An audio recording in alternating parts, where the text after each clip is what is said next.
আসসালামু আলাইকুম এভরিওয়ান। আমি আবারও চলে আসলাম আজকে আপনাদের মাঝে। আজকে দেখাবো কিভাবে ঘি তৈরি হয়। ফুল ভিডিওটা আপনারা দেখবেন। ফুল ভিডিওটা দেখলে বুঝতে পারবেন কিভাবে এই ঘি তৈরি হয়। এই ঘিটা একদম অথেন্টিক ঘি। এই ঘির মধ্যে কোনো ঝামেলা নাই। ঘিটা অনেক ভালো।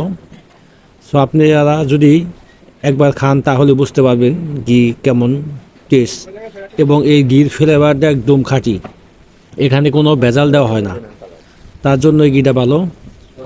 সো আমি আপনাদেরকে জানিয়ে দিব ভিডিওর লাস্টে এই ঘি কোথায় তৈরি হয়। আপনারা যদি ভালো ঘি কিনতে চান তাহলে চলে আসতে পারেন, এবং আমাকে আপনারা নক দিতে পারেন, এবং আমার নাম্বারে কল দিতে পারেন এই ঘি যদি আপনারা কিনতে চান। ঠিকানা বলিয়াদি বাজার, কালিয়াকুর, গাজীপুর। আপনারা ভালো করে যাচাই বাছাই করে এই ঘিগুলা কিনতে পারেন। যদি কোনো ভেজাল পান তাহলে ঘি নিতে হবে না। আর এই ঘি যদি একবার খান তাহলে হাতে লেগে থাকবে। সাবান দিয়ে ধুইলেও হাতের ফ্লেভারটা নষ্ট হবে না। আমি নিজেও এই ঘি খাই।